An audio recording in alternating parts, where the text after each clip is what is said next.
Hey, Kat, how's it going? Oh, right no. off the bat. Oh, no. Hang on. Oh, no.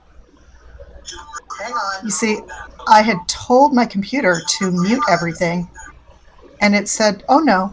No, thank you. Yeah, no, we're good. We okay now? Yeah. Yeah, Oh. sounds like it. Yeah, hello, welcome Good. to Silent Film Fridays. Good evening, everyone. Oh, boy, I'm your host, Alex, as always. And, of course, my co-host, Dr. Tiffany Knoll. Professor, Department of Popular Culture, Bowling Green State University. But I think you call me something else, Alex. Yeah, I typically just call you Mom. And we love that. Mm-hmm. Now, tonight we have a whole bunch of comedy. And as it turns... Professor this- Dr. this- House's mom. Well, honestly, Kat, I love that too. All right. So, as Alex was saying, we have a whole lot of comedy tonight. And as we get toward the end of the program, I would like to give a very warm, happy pride to all who might be listening, and for those who are in the LGBTQIA+ community, and those who are, well, accomplices to somebody who is. Those people who love somebody. So, Doctor, your all mom? right. I mean, it's not wrong. Okay, you say Doctor, your mom, and it sounds like it's a setup for a joke, or the end of a joke. Why not both? Yeah? ¿Por qué no los dos? All right. Oh, alrighty. Well, like Alex was saying, Roscoe Arbuckle and Mabel Normand are one of the comedic duos that really do not get enough attention. You hear a whole lot about Laurel and Hardy. You hear a lot about Harold Lloyd and his leading lady. Chaplin is kind of an entity unto himself. Marx As is Brothers. Buster Keaton. Mm-hmm. But the reason I didn't bring in the Marx Brothers is because they didn't produce films during the silent era. That's fair. The others that I mentioned did. Fair point. Okay, and to your question, or to your comment there, Kat, there were actually 5. The next big question is, do you know all of their names without looking them up? Ooh. Quiz time. I mean, I do. Oh, man, the big 5. Okay, Groucho is 1. Oh, the 5 Marx Brothers? That's what we're talking about. I see. Yeah. Quiz time. No. No. Although I like that. Okay, honestly, I would have given so much to see Karl Marx and Marie Dressler just dusting up. Let's see. There's Chico. Uh-huh. Psst, there's only 4, not 5. But anyway. Sometimes there are only 3. Correct. Oh. Anyway, let's go ahead and get on to the movie, I'd say. Or... Okay, the one thing I will say is, Kat, you're actually missing one. Richard. And that is for the 80s babies in the room.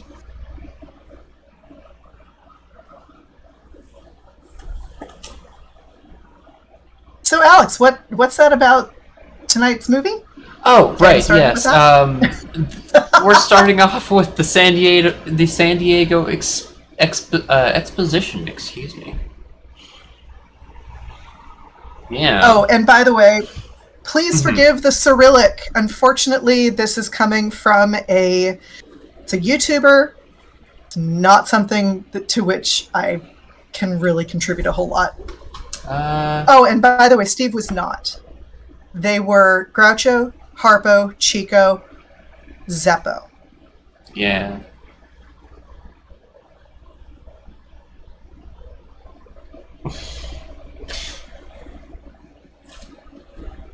Yeah, no, All right, Greek looks a little bit different.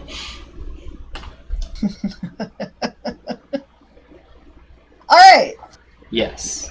So this may not necessarily be the most exciting of the films, but the whole point of it is that it is one of the earlier of the Arbuckle and Norman films. This was 1915, and from everything that I'm finding, they started making films together in about 1914. Mm-hmm.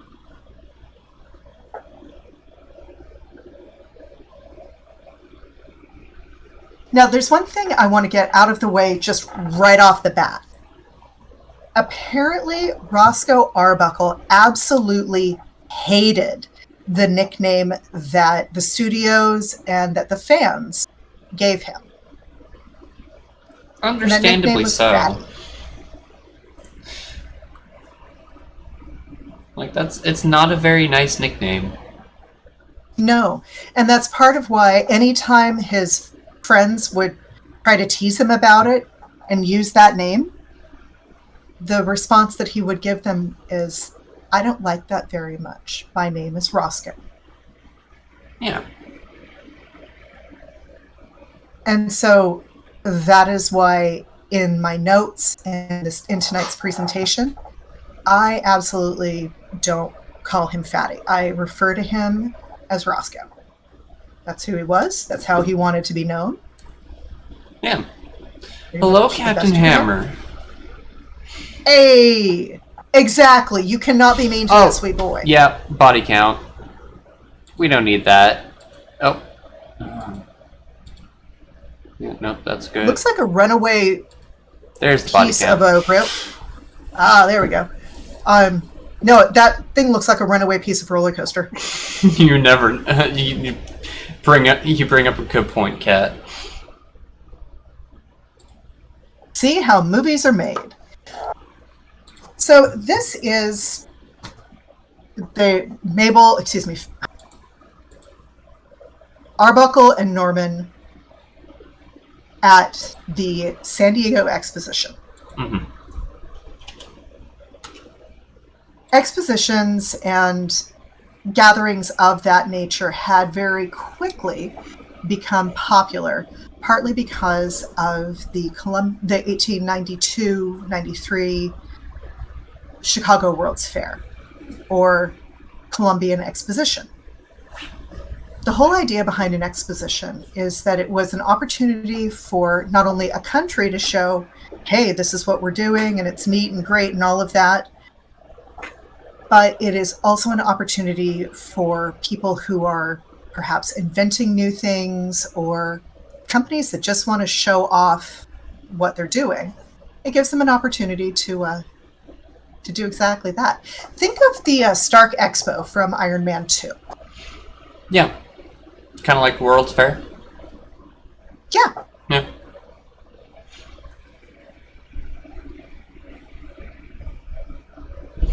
Yeah, no. Okay. When was the last World's Fair? I don't know. I'm pretty sure they don't go on. I'm pretty sure they're not active anymore. Well, if they are most likely much more industry driven. I mean, they always kind of were. Just saying. I mean, City of Tomorrow and all that. Mm-hmm.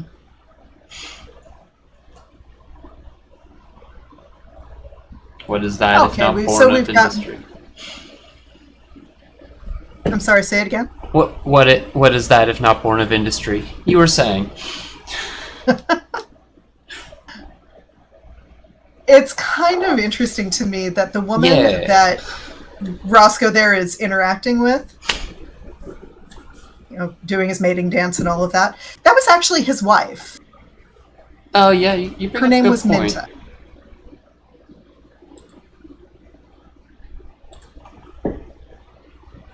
Ugh.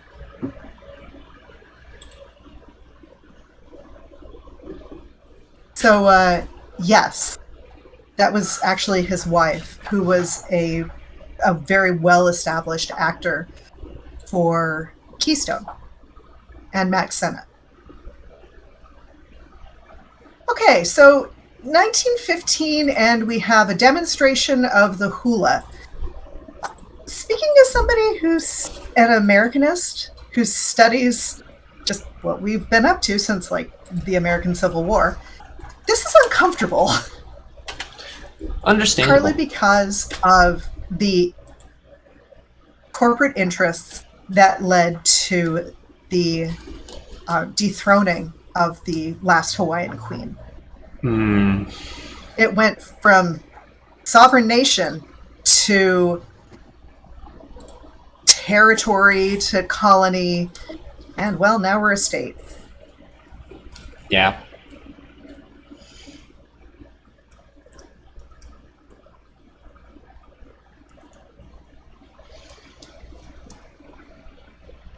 It's a little screwed up. Yes, I am well aware. So yes, I'm well aware of the cultural implications of that particular performance.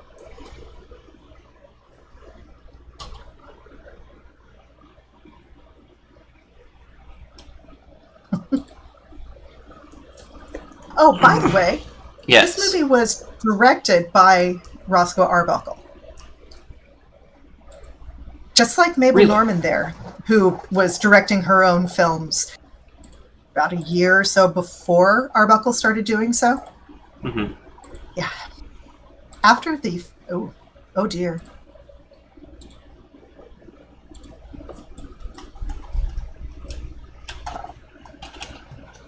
The other thing that expositions were really good for was an opportunity to... Oh, well, there you go. Excuse me. I completely lost my train of thought. It's all Good. good.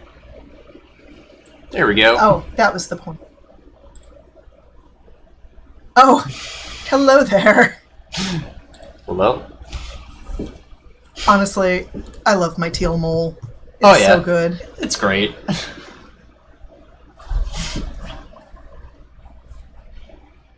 Look at that mortified face. Oh my goodness.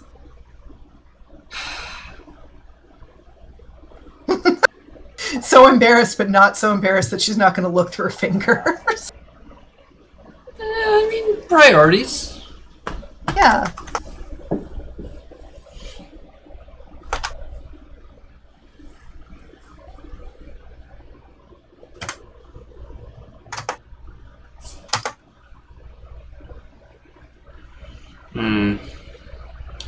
I'm getting some sudden Bioshock Infinite vibes.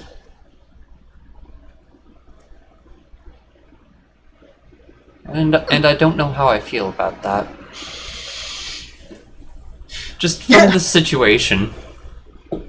Okay, just take a look at the dancers there, and yeah, they're fairly certain she's an idiot. Yeah. Well, you know. I realize this is a farce and all that. I mean, it is supposed to be a comedy, right? Yeah. Oh, it absolutely is.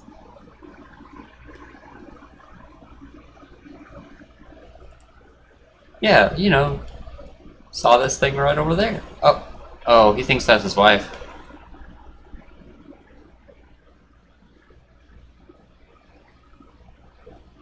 So for a large gentleman, Arbuckle was very, very light on his feet.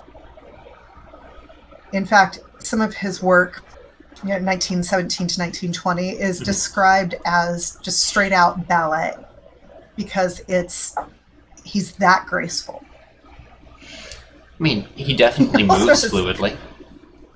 Yes, he does. He has excellent face control. Oh, uh-oh.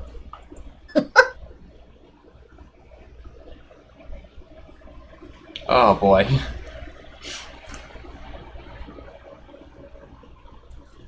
So Arbuckle started out as a vaudeville performer, and Norman started out as a model. So she never really learned how to be on stage. Her first exposure was simply going straight to film, which is part of why her movement looks so much more natural than some of these folks who are trained as theater people. She doesn't have to worry about putting anything on. Fair. Yeah, she does definitely feel different on screen. One of the things that a lot of theater performers carried over when they went into film was the idea of playing to the camera. And that's just like playing to an audience, as opposed to simply letting the camera follow you through a movement. Instead, it was very definitely mugging or over-exaggerating their features, their expressions. Fair. Oh, maybe we will need that body count.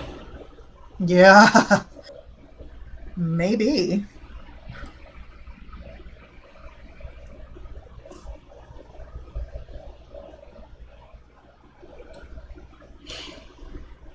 Okay, so we've got a possible drowning.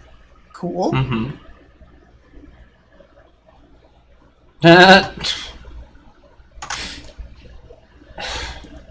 Hello, tramp. What do you mean, tramp? Oh, there was definitely a Chaplin lookalike. Right there. Oh my gosh! You're so right. Yeah. And that might have actually been Sidney Chaplin. Aha. Charlie Chaplin's brother. I see. I've stumbled upon something. Oh, there's a movie. It's a Chaplin film, so, we'll have to see how that goes. Right. But it's called Shoulder Arms, and it is one of my favorite World War I era films. Fair. Oh, yeah. Isn't it, like, the one where he's in the trenches? That's it. Yeah, you show that one for your classes. I do. Yeah. Now, I also have a bit of a dilemma with that one, because I have YouTube, which has a version with a soundtrack. If I'm remembering correctly, it's a Janus release, which means it was from Chaplin's production company. At some point, Chaplin was able to acquire the rights to all of his films. Right. And so, from that perspective, good on him. That's amazing. But in other slightly less professional versions, the action sped up and it has a different soundtrack. Gotcha. And it's just not great. Okay, so we have He Did and He Didn't, 1916. And one of the names in that cast list is Al St. John. Al St. John is Roscoe Arbuckle's nephew. I see. Arbuckle was only... Go ahead. Family business and all, I assume.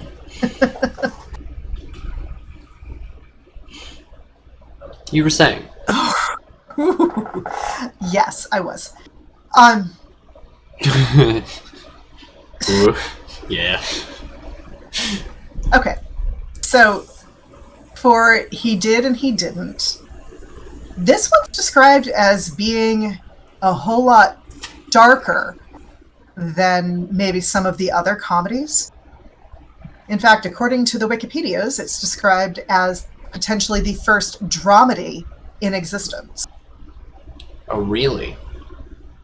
Yeah, apparently. So we may need that body count after all? TBD. This one was also written and directed by Arbuckle.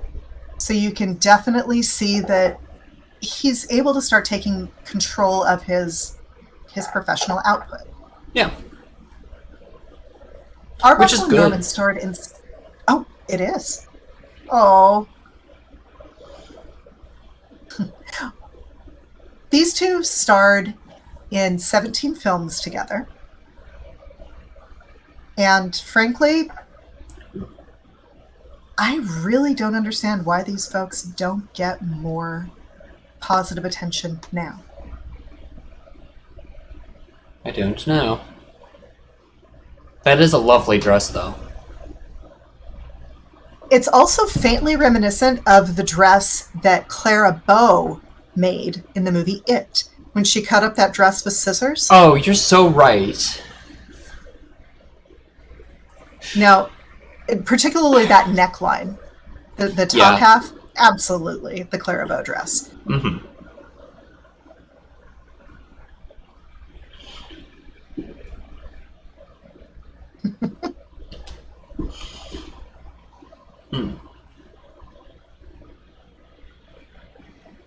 Well, they do seem well off. Oh, that was a lion on the floor. Why was it lying around? I don't know, but it looks awful pissed. Wouldn't you be if you were just left on the floor? Yeah. Although for some people, they just call that floor time. Sure. The floor do be comfy sometimes. Apparently comfy to prey on. I mean, check this out.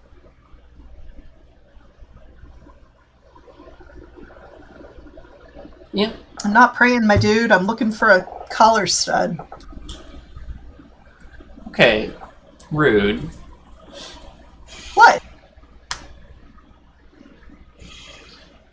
Kicking him over like that? Oh. Like, the guy was helping you. No need to be rude. Correct.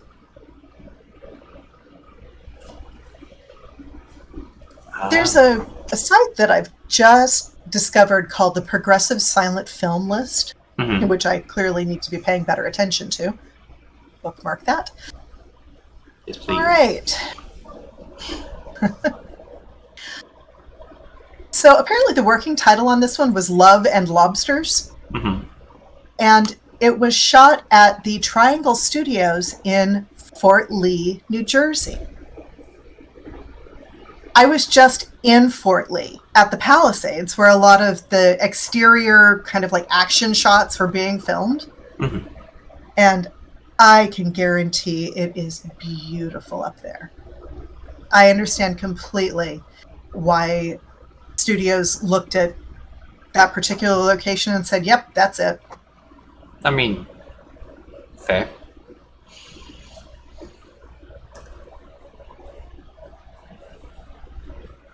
Those setup shots were pretty nice.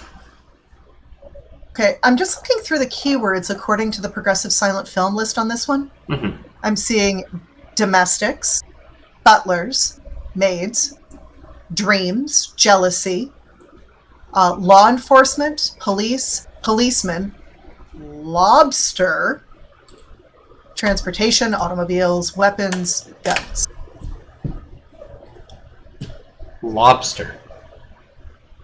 Yeah, I'm still trying to figure out what's up with the lobster, but I just might be too early. Yeah, it's entirely possible. Aw, he remembered. Just like that kid from the movie It.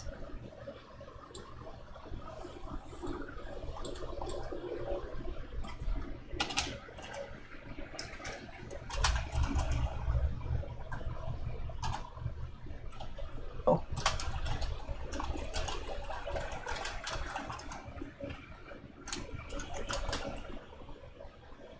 Okay, and it's introduction time.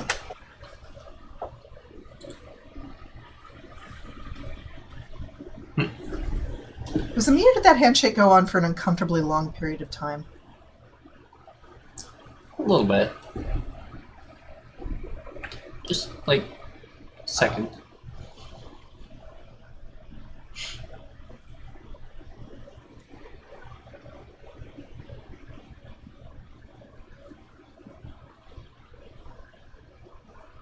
I think the jealousy's kicked in. What do you think? Yeah, a tad bit. We gotta get some drama in here to get the ball rolling, right? What's the formula? Actually, Comedy equals tragedy plus time? That's right. You might want to get the body count ready. Oh boy. Uh-huh.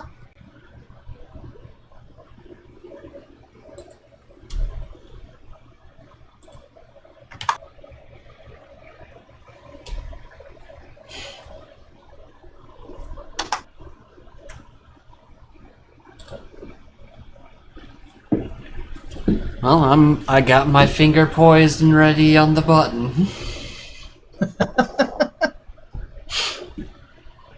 It only took a day for my heart to go on. Oh, boy. That's rough, my dude. That is rough. Yeah, no kidding. Oof. So, do I have captions on? I do. They keep flickering. Well, they shouldn't anymore.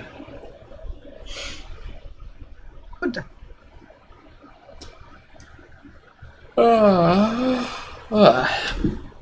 Sorry. You sleepy? Only a tad bit.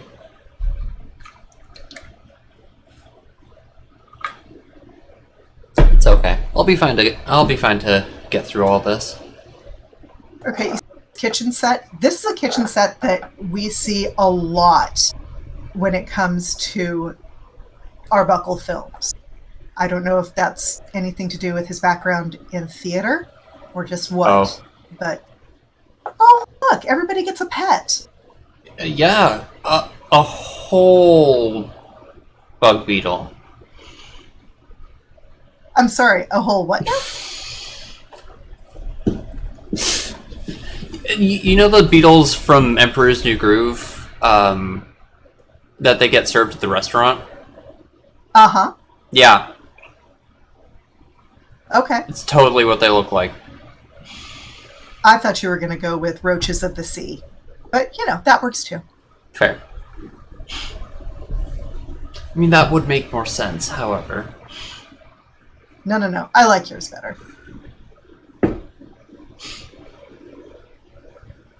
My good bitch, why are you letting that person in? Oh, sympathy. Yeah. I guess people still have that sometimes. Yeah.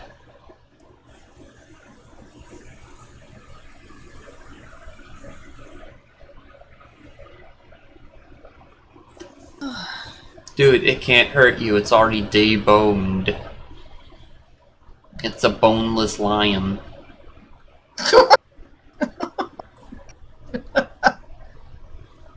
Sounds of our house.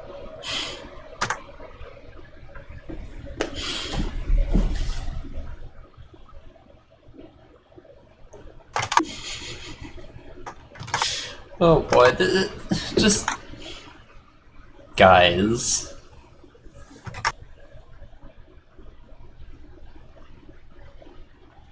Is he a physician? I don't actually know what his occupation is, aside from guy who wears tuxedo.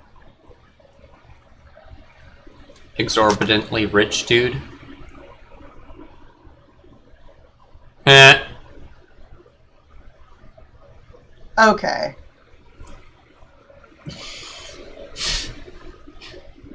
The game is afoot. Which is kind of an interesting choice of words, given that guy uses a crutch. He's faking it. Of course he is. You'll need a crutch by the time I'm done with you.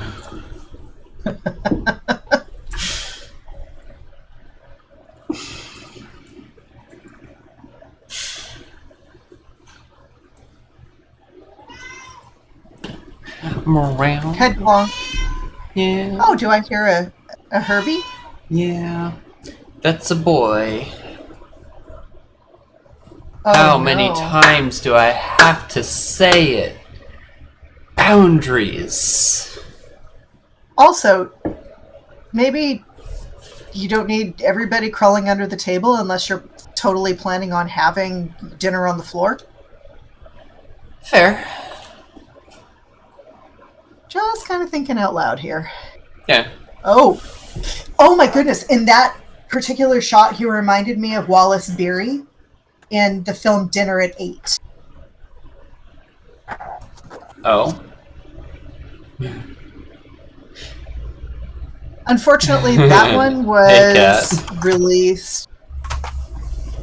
Hang on. Oh. Dinner at 8 was released in 1933, so that one's not going to be on our list for a little bit. But fair. Yeah, that's... Oh! Okay, honestly, that is my kind of after-dinner event. Fair.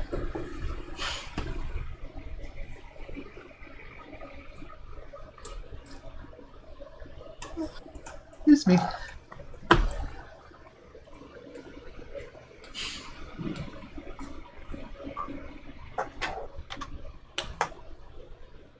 Yeah.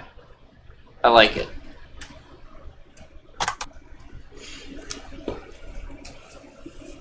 You could do that.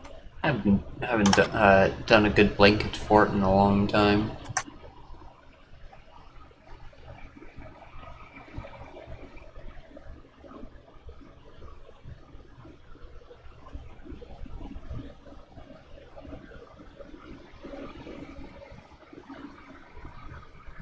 Okay. Somebody needs to just cool his jets. Yes.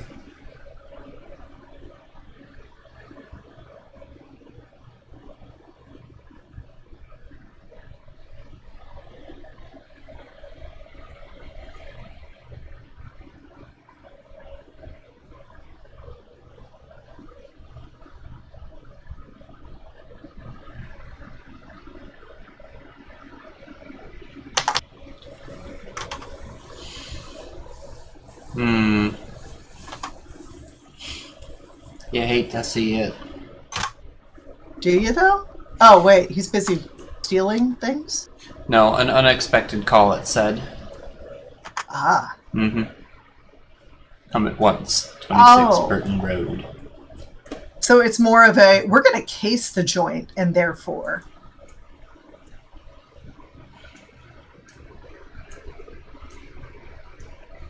Come alone, or your pendant gets it.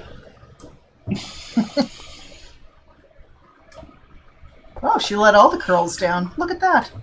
Yeah. I mean, time to go to sleep. Makes sense to me. Yeah. Oh.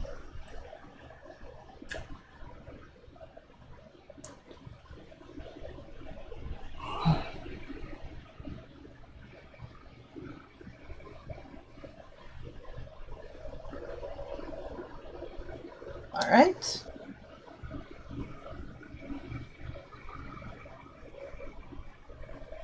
And he's off, and that means she gets the whole bed to herself, assuming they're sharing a room. Yeah.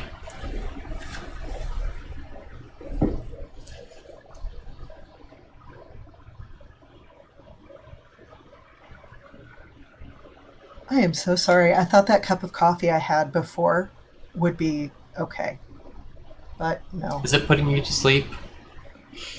I sure hope not. That would be obnoxious. I mean, it is entirely possible. Yeah. Knowing our family. Yes, for those of you who are unaware, neurodivergence, it's a heck of a thing. Yeah, it's a hell of a drug. It sure is something.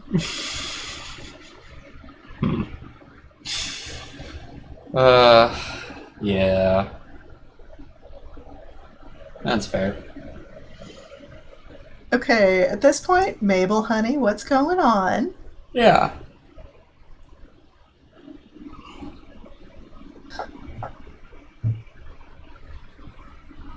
Oh.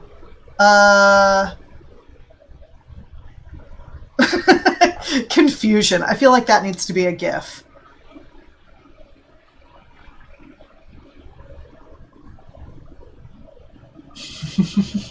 Fair. There we go. Got a gun. Oh, that's why she was embracing him like that.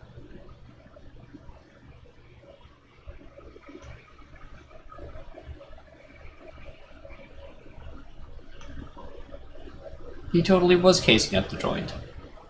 Huh. Oh, and by the way, the burglar who's being backed out there, I believe that is Al St. John. I see. Arbuckle's nephew. For some reason, St. John... Oh, nice. Okay, what was that about? If there's a chandelier, it must be swung from? There it is! The prophecy will come true. Well, honestly, though, that is quite the stunt. Oh, absolutely. I mean, one-handed, spinning like that, that's not going to be fun. No. I mean, it'll be fun for 5 seconds. Oh my goodness. Oh. It got even better. And now, yeah. Oh. Okay, and the cop runs away. Got it. You know, cops. Well, Keystone as a studio was known for making comedies. And there were a whole lot of cop chase comedies that were coming out during this time. If you've ever heard the phrase Keystone Cops to indicate a group of police people who just are absolutely disorganized and they're just a mess. Mm-hmm. This is kind of what they're... That's where that comes from. Gotcha. I'll sneak up on him with this loud gun. It's okay, he doesn't know I have it. Oof. House to let. Uh-oh. You know what that means, right? It definitely looks like it's run down. Well, a house to let is just saying it's a house for rent. Gotcha. And in this case, sense. it looks like there was nobody in the house. So he says, "Oh, she double-crossed me." Well, apparently she did. You say that, however... Yeah. Ooh, nice jump.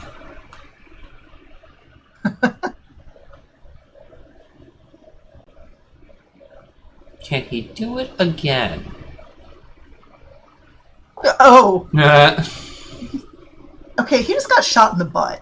Oh yeah, he's gotten shot in the butt. His butt is Swiss cheese at this point. That is deeply unfortunate. Yeah, this poor man is just being tortured. How many bullets are in that gun? Hollywood bullets. Okay. Yes. It is not empty until the character needs to reload. I have 50 shells in this 8-shell shotgun. Let's just say I don't think they were that worried about continuity at this point. Yeah.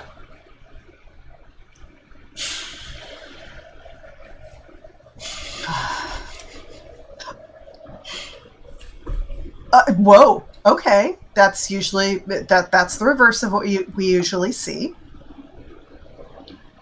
Yeah, give him the phone, lady. He's got to call the police. I thought for sure that's what he was gonna do. Quad ammo perk. Exactly. See? Captain Hammer gets it. Yep, there it is. There it is. I'm sorry, he went down head first? Well, if there's nothing to damage, then I think, there's nothing to damage. Yeah, I guess it would weigh more that way, if there's nothing up there. He would flip.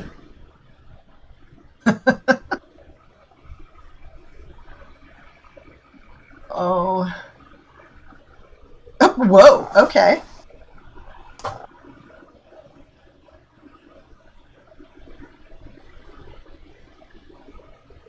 Okay, disconnect yourself, my dude.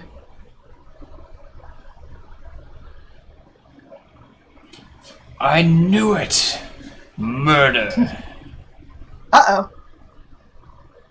Remember, that gun's still loaded. Hollywood bullets, dear. Exactly.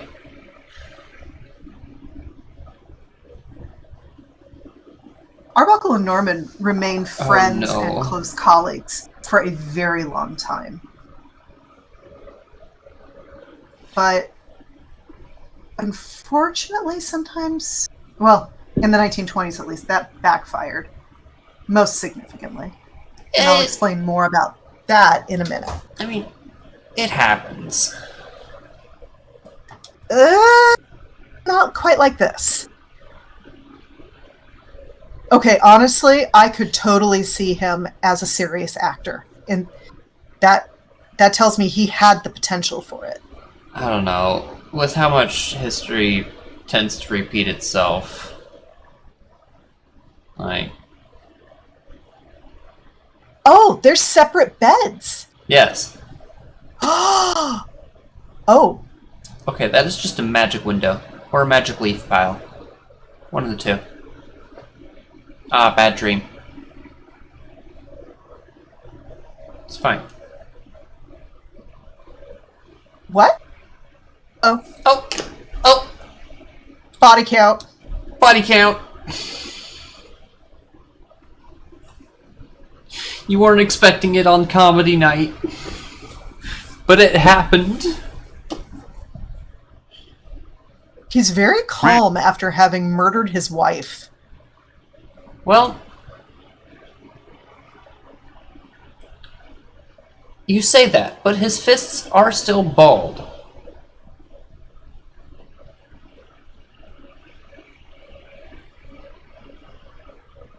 Drink some Alex? water. Okay. She's up, and now she has the gun. That gun don't mean shit at this point. Oh, you were saying? Check your posture. I don't trust it. Okay, Yeah, yeah, no, that unfortunately. totally was... It was all a dream. So... We hope.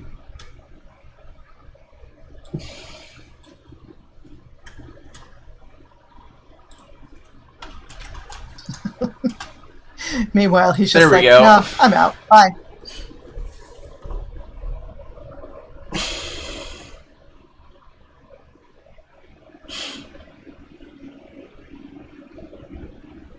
Aw. Yep, she's sleeping peacefully. You know- It's all good. I have... Yeah, it's fine, guys. I haven't talked... Oh, look at the lobsters! You see, I haven't talked a whole lot about the scandals that brought down Arbuckle and Normand yet, but let's just say that Mabel Normand with that gun, little bit of foreshadowing for the latter of the two scandals that really tainted her reputation.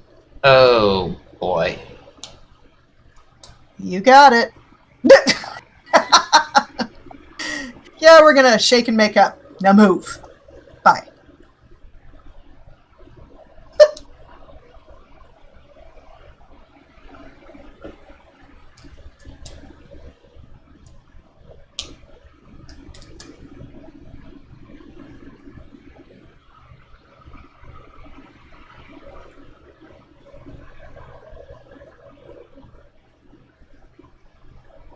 Well, time to get a restful night's sleep.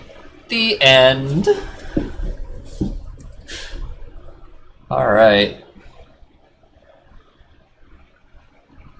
Starting the second half of our film tonight.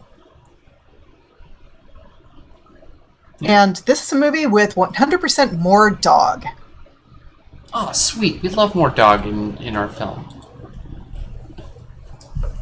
Okay, Sleepy Hollow. They don't come out and say New York, but I suspect it's probably what they meant. Well, you know, there's a limit for real spooky places.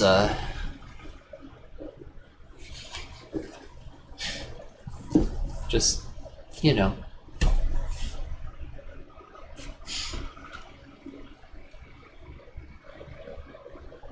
This particular film is really special to me, and probably to Alex as well, because of where we were the first time we encountered this movie.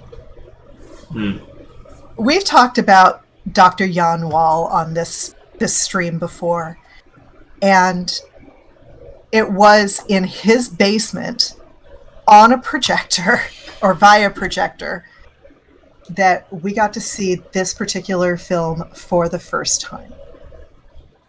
Oh man, I love that hat. I remember that the basement... Oh, I know. I remember the basement was chilly. And, well, Uncle Mouse just really had camp chairs in the basement. But I couldn't ask for any more than that. Honestly, it was just good. Yeah. It was a good time. No complaints. I know I've said it before, but wherever he is, he's missed.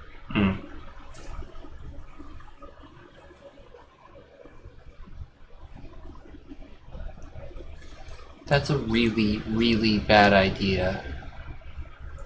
Hiding in the hay like that? Oh! Yeah. Can't tell if that's a dog or a goat. That's a dog. Oh, it's a dog. You said 100% more dog. Oh! I did. Okay, don't spank the dog. Do not spank the dog.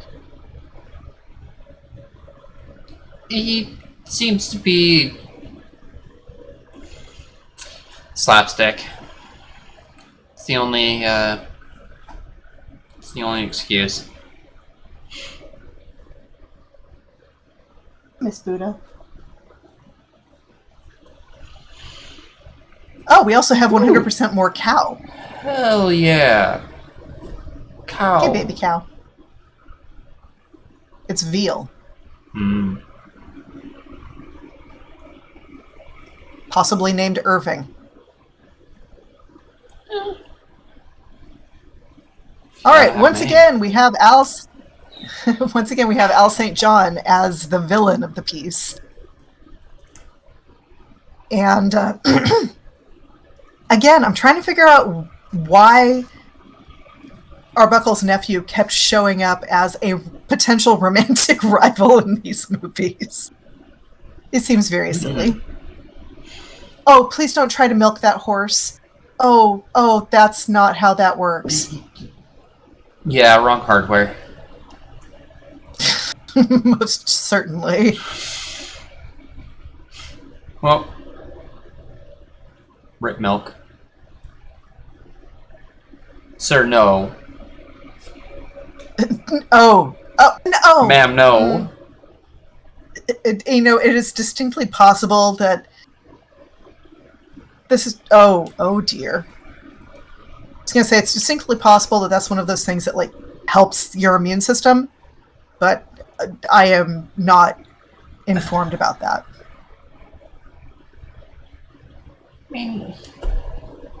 Oh! Okay, that slide under the fence, that was smooth. True.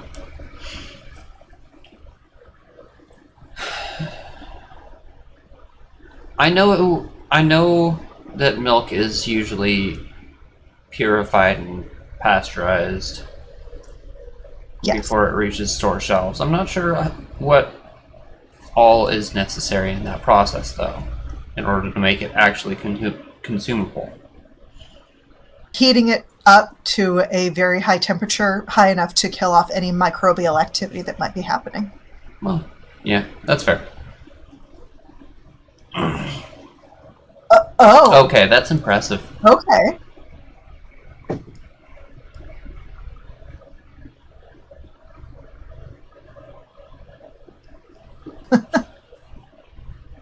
Look at that, you are large and strong.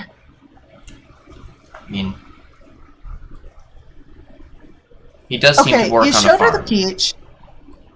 Yes. Dude showed her a peach and then ate the whole thing, pit and all. Oh, no, I guess not.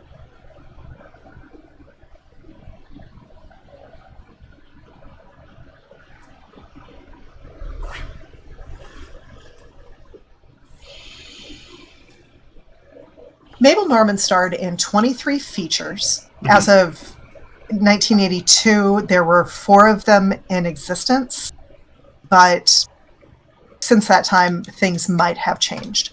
Let me take a quick look at that. That is a skill.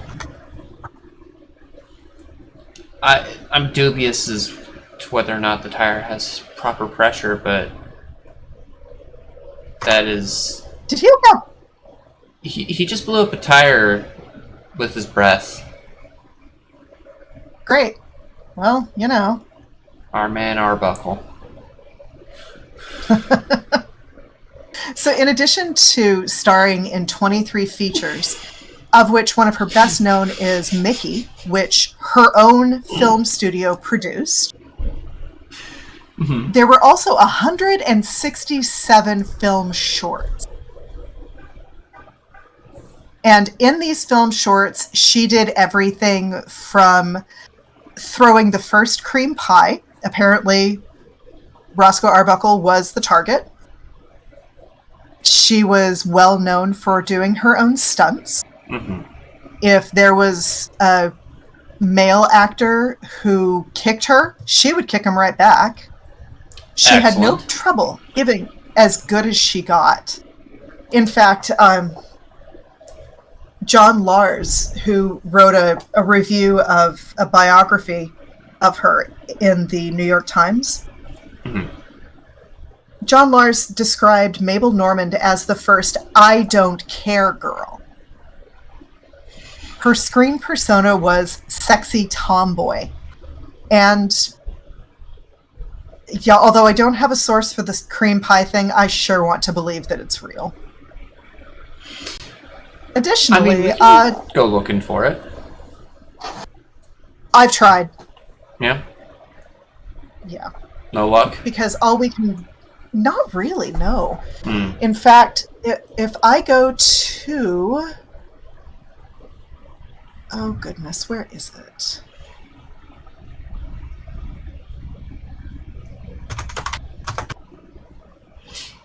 I mean, it does sound like an interesting search. Okay. Well, as it turns out... Ma'am, let it cool first. Oh. So this is what happens after you get married, when you get married before you know how to cook anything. Ask me how I know. No! Okay, I realize, Alex, you are having a... Oh, jeez. Just aneurysm. Having one whole panic as far as food safety. Yeah, I can see it. Like, first off, not even oven mitts. True mad lad right here. It was in the oven for way too long, which means it was way hotter than she probably intended. Like, just take a step back and think about the ramifications of all that. 3rd-degree burns right there. Oh, come on, Alex. It's a movie. Real life doesn't apply. Yeah, it's a movie. I should really just relax. Yeah.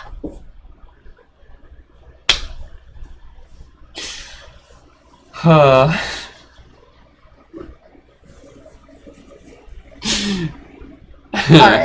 So in addition to that particular distinction, there's a oh, hey, the dog ate dinner. I mean, yeah, it was undefended. That's right, put up more turrets next time. Yes. Alright, so as I was trying to say, one of the sources that I rely on heavily for anything to do with early women in cinema is the site Women Film Pioneers Project. This is a site that, well, a database that's been developed by Columbia University. And frankly, it's immaculate. Oh, those are biscuits, reportedly. Anyway. They're supposed to be. If I want to know, They're charcoal now. if there is something I want to know about early women in cinema, this is the site I go to. Fair. Uh-oh. Oh, honey.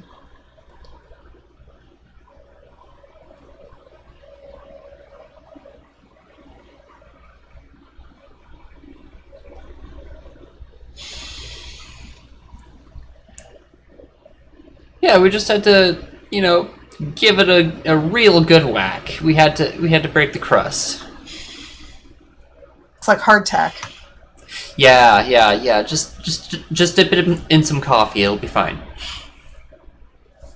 Something else to note is although Mabel Normand has this very sweet presentation in this film, let's just say that her on-screen persona and her off-screen reality could be pretty different.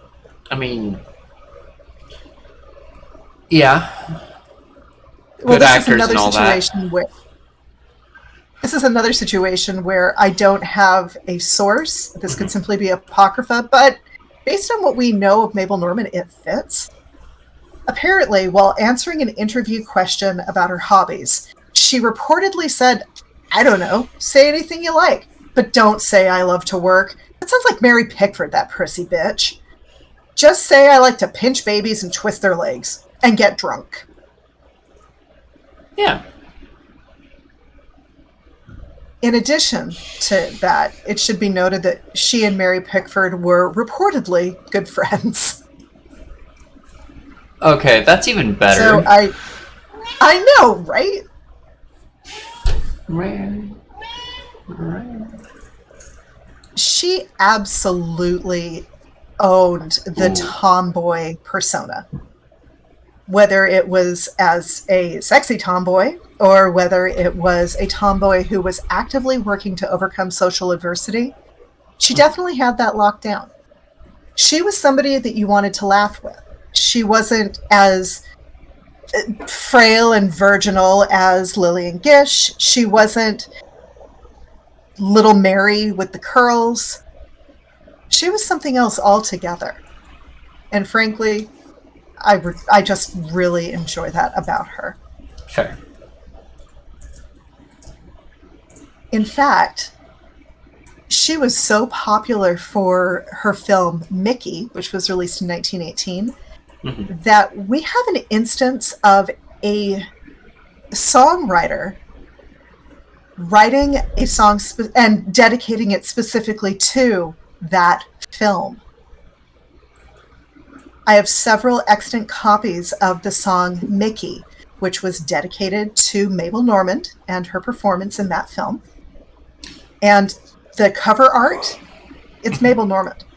I'm fairly certain that whatever the publishing house was, they didn't probably obtain permissions for that, but because it was under the auspices of, in honor of, or dedicated to, there seemed to be a whole lot of latitude. Fair. So Mabel Normand was a director at Keystone, as we've talked about before. Oh, that's nice shadow work. Aw.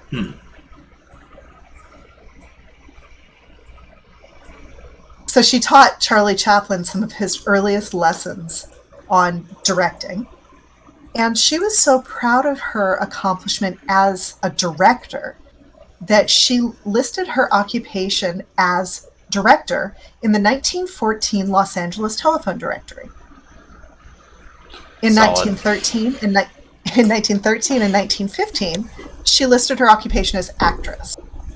Now, I also recognize that listing your occupation in a telephone directory is very definitely not something that we do now. In fact, when was the last time you saw a printed telephone directory, Alex? Definitely before we moved to Ohio.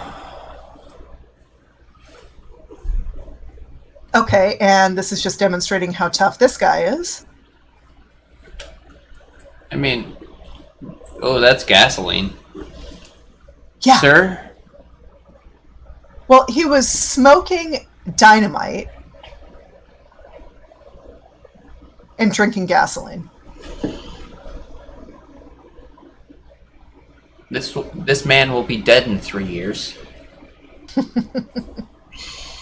According to the Women Film Pioneers Project at Columbia, there was a Moving Picture World story in December 1913 that described Mabel Normand as, quote, the leading woman of the Keystone Company since its inception, is in the future to direct every picture she acts in.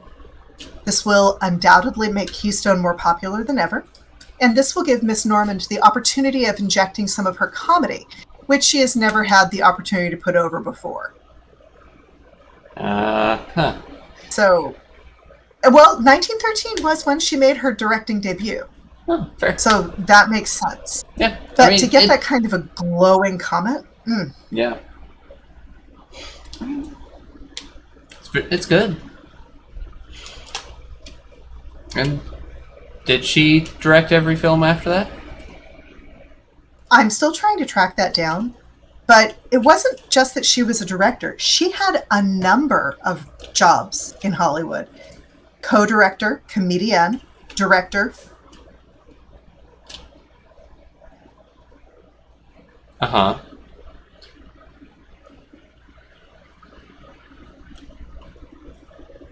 Ooh, that storm's looking rough. I also feel like, Which means she wrote her own scripts. Now, it should be noted today, it's not the same script process. Yep. There it is. Alright, you were saying... Oh, bad calls. Bad calls, sir. Yeah, I jumped back into bed, too. Sufficiently drenched. Oh.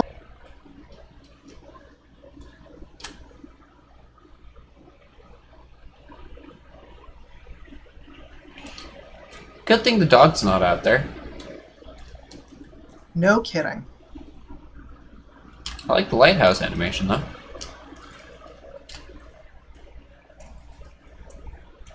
It's okay, we can build a new doghouse.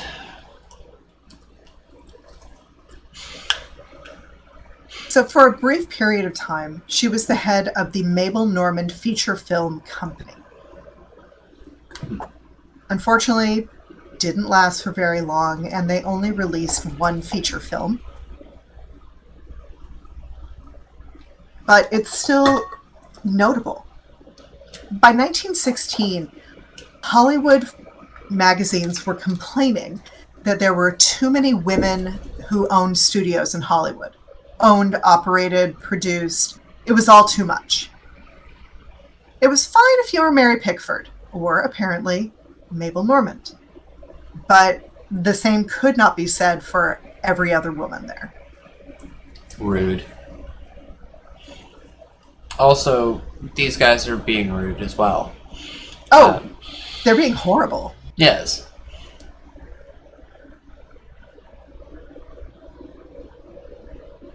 So Mabel Normand didn't just live fast.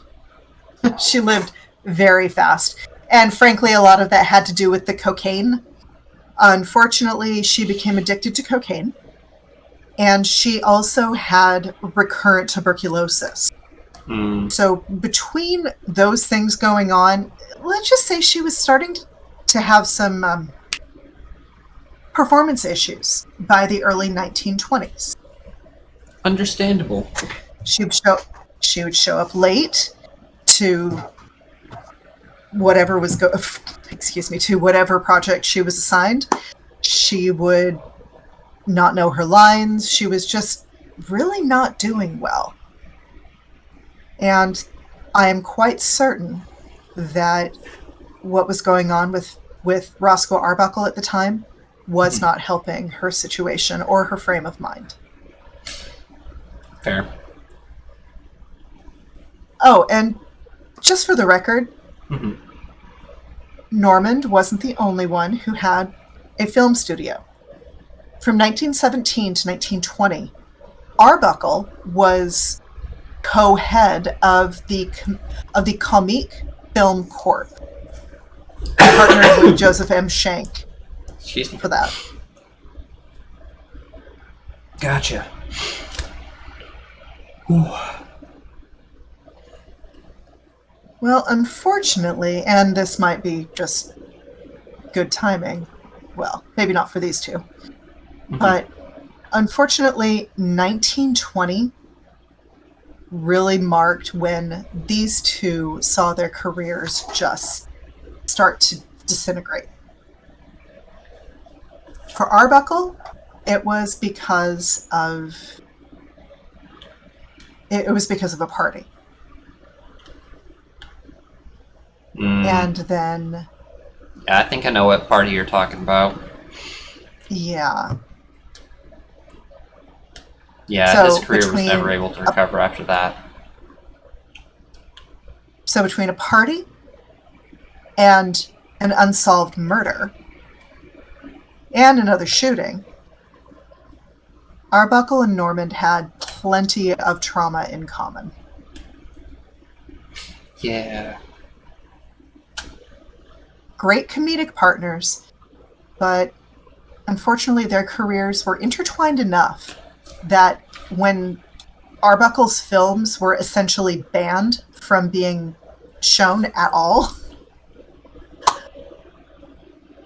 that also took a bite out of Normand's career, because most of the films that were in circulation at the time and were particularly popular were the Normand and Arbuckle films.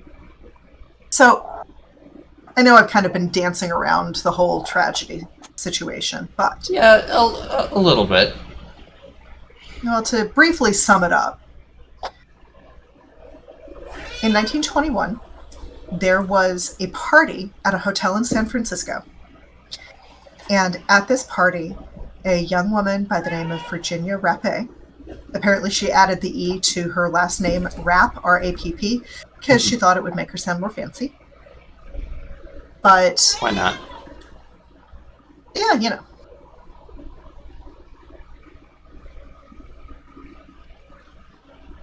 Virginia Rappe and two other people crashed this party that was being hosted by Arbuckle and one of his filmmaking friends. I think he was a director. This is also after Prohibition has been enshrined in law. Or, excuse me, it's been made an amendment. Yeah, so no more drinking. Oh, obviously. Clearly. Okay. The whole country just went dry. Wink. No more purchasing alcohol. There I believe that was the more accurate wording. Cannot sell or purchase alcohol. Well, as it turns out, Arbuckle brought a whole bunch of his own alcohol to this party. And it was feared that the cops would break in and basically shut things down and start arresting people.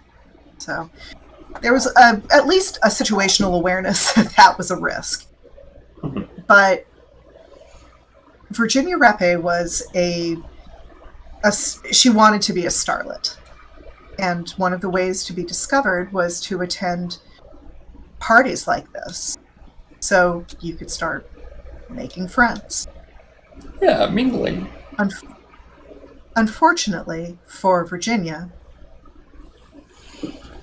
she developed a very sudden and violent stomach ache.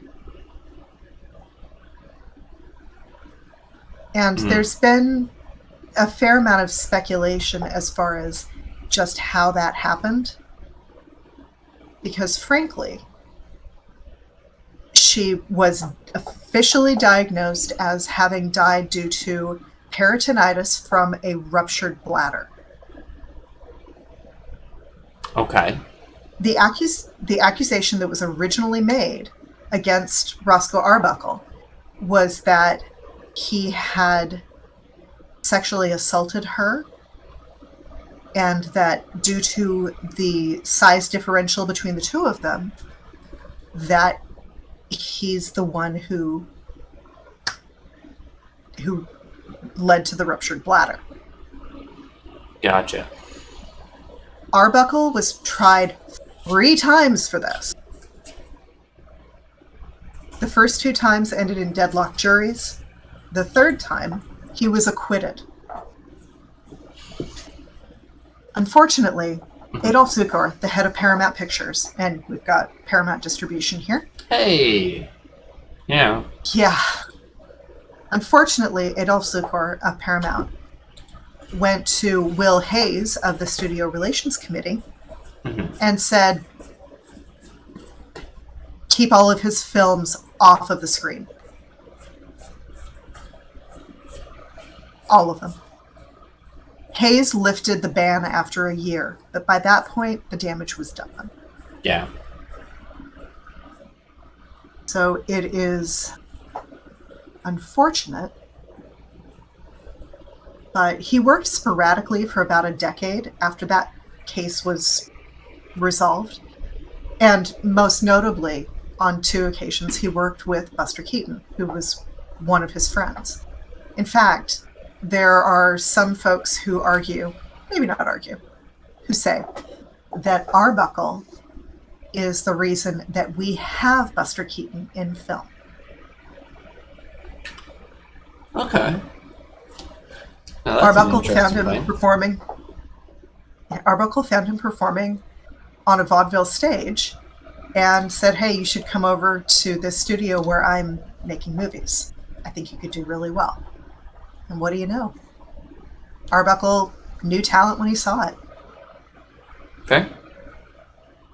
Apparently he was able to finally procure a new studio. Oh my gosh, there's got to be road rash. He was able to... That's when you just fold up your umbrella and deal with it. I was going to say, and what, die? So he's finally under contract with Warner Brothers. Sound films are being made. It looks like things are coming up Millhouse for this guy. Whoops. And then, unfortunately, just as he was about to start working... Hello, Dungeoneer. Again. And Sage Hill. Yeah, a lot of ouchies around here. Well, he ended up dying of a heart attack in his sleep. He was 46. Yeah. In fact, A little less than let me look up the half a last. century old. It's not bad. Wow, Alex, I'm so glad you put it like that. How old am I? Not 46. I'm gonna stop there.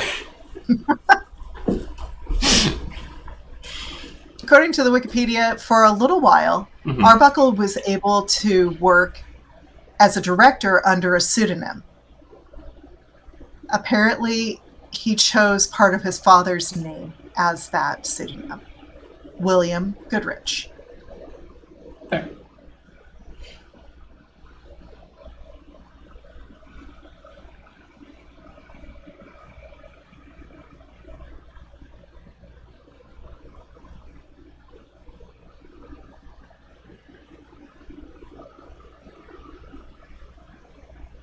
Oh, there we go. Filmography. I'm just looking to see what his final film was.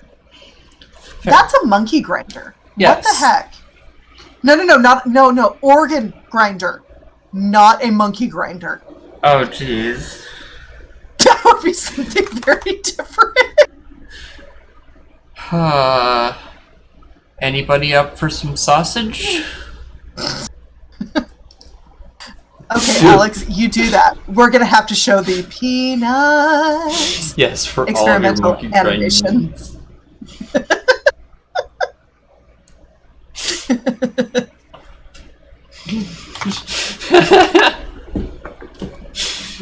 Yeah, sure, just don't tell me what's in it. No problem. I mean, most people don't question hot dogs. Or if But they they did, really should. if they did, and they found out and they still eat them. It's their choice.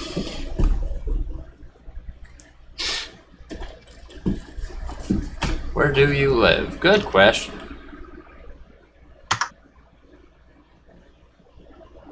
Where do you... No. I have no need to question kosher hot dogs. Yeah. You got a good point there. Chilled monkey sausage, Dr. Jones? Oh my goodness. Perfect. Oh. Now, as far as I'm concerned, any meat that has to be described as a tube steak... Oh, we're in Raider territory, boys. That tells me everything I need to know. Oh, yes, we are. I like that this is listed as a Paramount Arbuckle comedy. Alcoholism beaten. Wow. By science. A no-hope sanitarium to boot. Now, I should point out that this is not Mabel Normand in this film. Mm-hmm. Oh, okay, so improvised umbrella / lightning rod. You know, he's trying. Oh, and I think we may have an unfortunate case of brown face. Oh, yeah. Absolutely. We've either got Italian stereotypes or we have Romani stereotypes. I think we actually have the worst of both. Nothing like a centralized hole in your umbrella. Oh, yeah. You know, it aerodynamics. One for the road as usual. Oh boy. Pourquoi?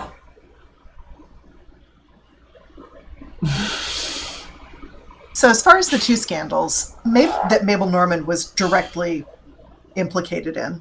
Mm-hmm. Oh, and we found the monkey. Yeah. We knew it was somewhere. Was it just like chilling in a pocket of infinite holding in his coat? There is a pouch under there, yeah. Oh, monkey's off to, do crime. I assume. But are they going to poison... Is the monkey going to poison the dates? You never know. She's hallucinating. It's a monkey. Monkeys are dangerous, so, understandable. Have a nice day. They could totally bite you. Rabies. Yeah. They can do some damage. Oh, that's absolutely brown face. I mean, his hands and his face don't even match. Come on. Yeah, they're only half trying. So as I was saying, in 1922, Mabel Normand's close friend, and possibly real close friend, William Desmond Taylor, was murdered. And we still don't have a solution for that one. Additionally, 2 years later, Normand's chauffeur shot somebody with one of her guns. Oh. So we've got those issues. Okay, what are you cured of? Having a face? Well, it is the No Hope Sanitarium. Oh my goodness. Wow, he's doing kick great. High. I don't know, maybe he's trying to audition for the Invisible Man. Oh my gosh. Okay, the thing with the crutches there, that was good. Yeah, that was... I can only assume they just had him throw the crutches away. Probably. Yes, the marvelous macaque bag. I'm here for it. I was legitimately having trouble trying to figure out how to say that word. Then I'm glad I could help. Is low effort brown face better or worse than high effort brown face? Okay. That was a face that should be very familiar. You know, the one wearing the blood-stained apron. I didn't get a good look. Think we'll get another one? Oh yeah.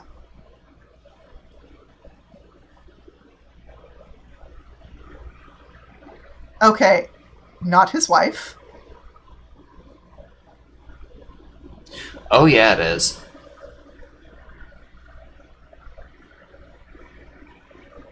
Right there. What Buster a Keaton.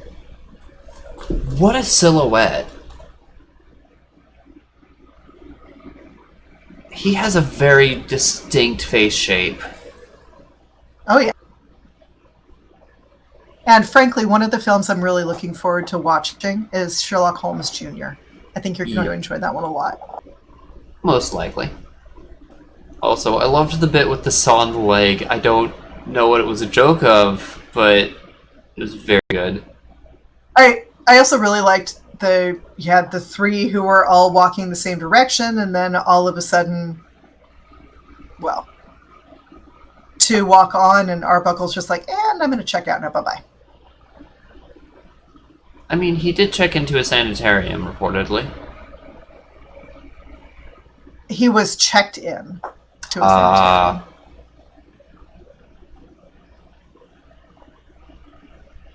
Wow, Buster Keaton looks young.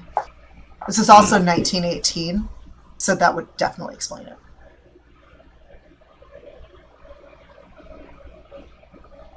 Did you just eat the thermometer? Yep, that is mercury in glass. Oh, good. Mercury poisoning.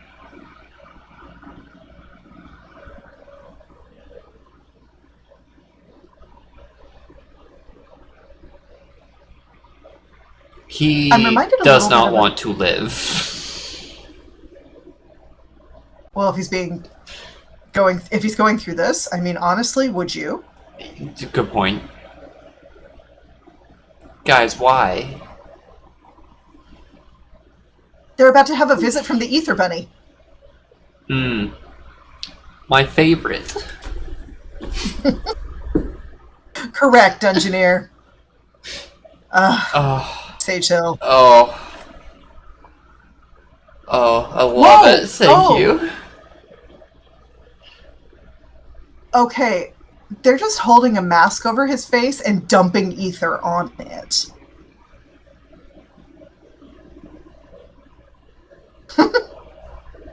Like, no lights on, nobody home. No. So, we removed Alright, so 3/4 of your brain. How do you feel? with my hands? Can we brand Easter there? Oh, absolutely. Oh, yeah, gotta check the important bits. That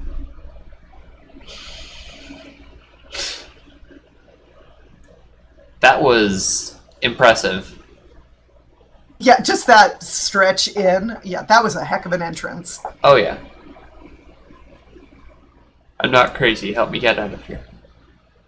Yeah, well, that's what a crazy person would say.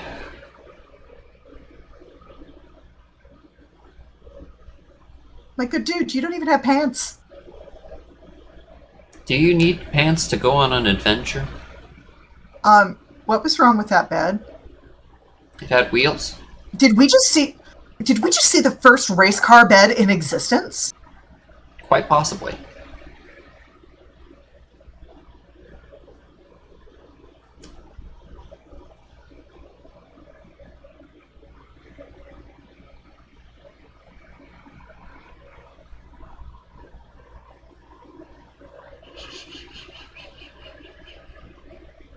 No. Understandable. As far as why I chose this one, I threw in this extra, and who doesn't love a great pillow fight? Oh, yeah. Because we've already had a starring turn from Mabel Normand with Mabel's Strange Predicament.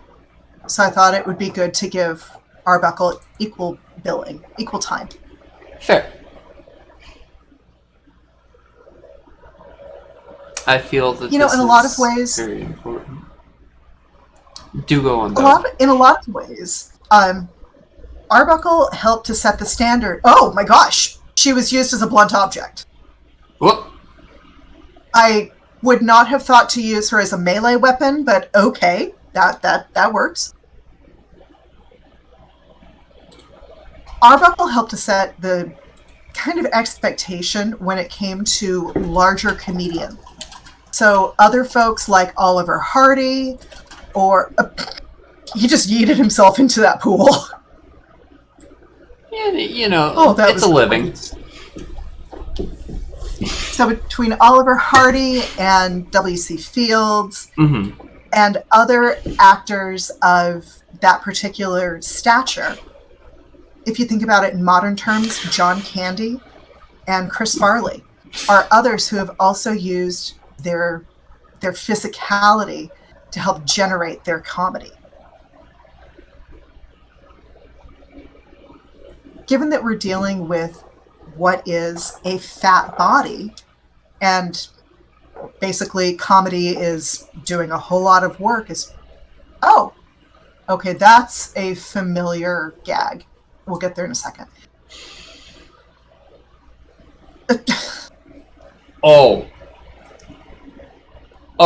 That third guy, 10 out of 10. Beautiful. Wait. Almost looked like he was able to eat corn through a fence. Anyway, as I was saying, there's a certain amount of comedy that can be generated just simply by knowing how to use your body. And that is something that larger performers really had to specialize in, because that was the first aspect that audiences would see. Fair. Okay. And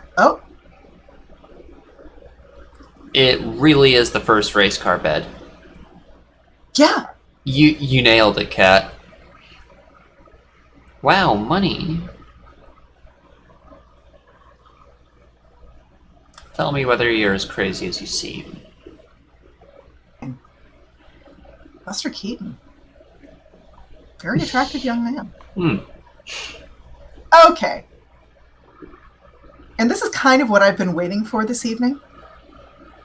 Ben Model of Cruel and Unusual Comedy writes about how Arbuckle drew on his drag performer past specifically for this film. Like a lot of vaudevillians, Roscoe Arbuckle was very skilled as a drag performer. And he had picked that up while he was working on stage. And so when you've got a skill set like that, you figure out how to keep using it. And that is precisely what he ended up doing. Often, drag was used as a disguise to elude irate husbands or his own overbearing wife. Sensual door frame licking. You're not wrong.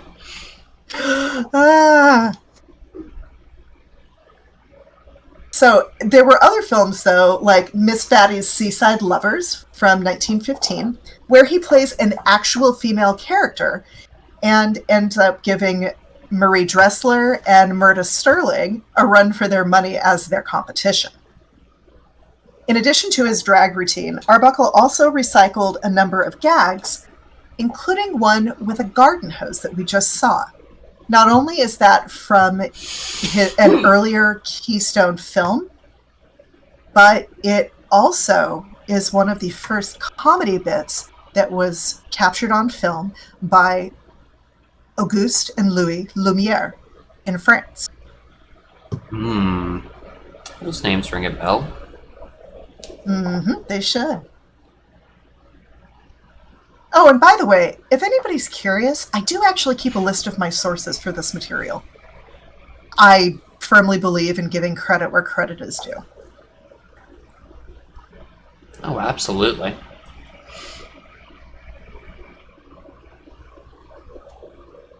I mean, I wonder what would be a good way to archive these sources. Hi, Fiendy. Welcome. I really need to set an alarm for this. I keep forgetting.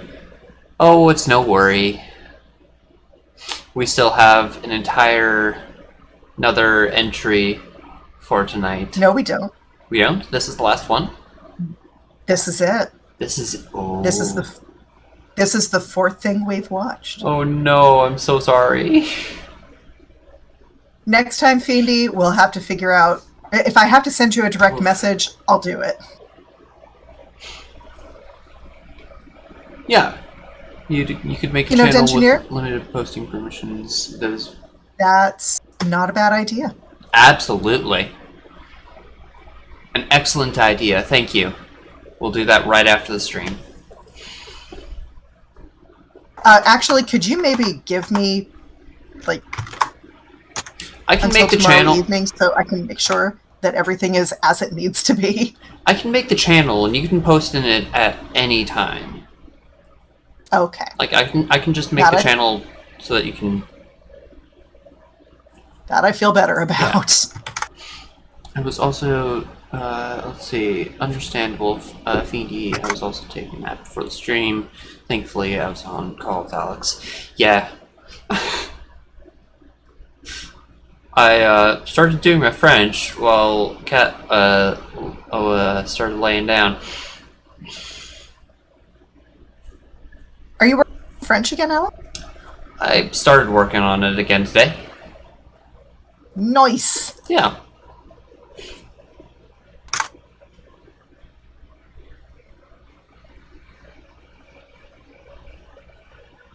It's just running day, you know, as you do. Okay, I love this race. This is amazing.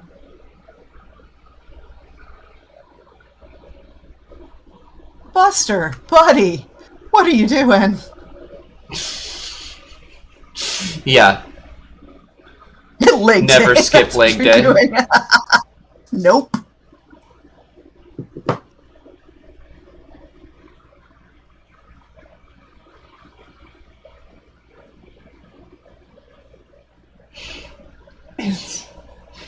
It's a bit sad how close to modern day Ohio that shot looked. I hate to say it, but you're right. Now, one other thing that I will say, Dungeoneer, is that yes, while I absolutely use my sources for this and keep track of it, there is also the fact that I've been a film professor for almost 7 years now, and so for some of it, it's just simply what I know. Now, the one thing that I do want to say before we get too much, before we have to close up shop, is that the 1920s was actually a really risky time for Hollywood, because at this point there were a lot of folks who were wanting to basically oversee Hollywood from Washington, D.C. I see. Now, because... Oh, yeah. The Film Production Code. Motion Picture Production Code. There it is. Sorry. No worries. You know what, Alex? Mm-hmm. No, it's 11:30. I think that's a pretty good place to cap it for tonight. Fair. But as I was saying, yes, I will absolutely put that list of sources together for you. But as far as Hollywood had a lot to prove. And so the 1920s were constantly a battle between, are we going to be able to... What? If you're not there and you're interested in sources, there's the Discord. Okay. So as I was saying, there were things in studio contracts like morality clauses and stipulations that stated if you were caught doing XYZ and the public found out about it, you could be dismissed from the studio. You could be just absolutely drummed out of Hollywood. Now, there were plenty of folks who were able to abide by those just fine. But for people like Arbuckle and Normand, where sometimes they were unjustly accused of something, all of a sudden those things could be called on, and that would mean the end of somebody's career. Yeah, Thanos snapped as it were. Pretty much. So part of the reason that we don't hear more about Normand and Arbuckle, aside from the scandals, is because so little of their output survives. Again, it's that problem that we've got with silent film. There's just a fraction of what was produced that's still extant. So Yeah, that because is preservation a constant struggle. preservation has not been a real priority throughout human history. Unfortunately, Yeah, no. it's okay. All we're right, getting there. Alex. Well, with that all being said, as far as next week goes, Mhm. honestly, I'm kind of feeling Buster Keaton. Fair. What do you think? I mean, we touched on him. Why not? It seems like a perfect segue. It's like I planned it that way. Almost as if.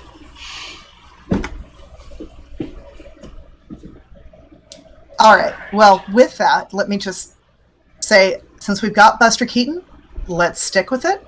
Yeah. We'll do a double feature. Next week, we can have The Haunted House from 1921, which has some really great special effects. And then we can also pair that with Sherlock Jr. from 1924. Sounds good. I hope to see y'all there. And frankly, I think it's going to be a good time. Oh, absolutely. Well, Alex, again, thanks for hosting. It's a pleasure as always. Hey, thanks for joining me. And No I hope worries. you all have a good day, night, whatever it is, wherever you are. Hope to see you next time. We'll see you next week. Bye-bye.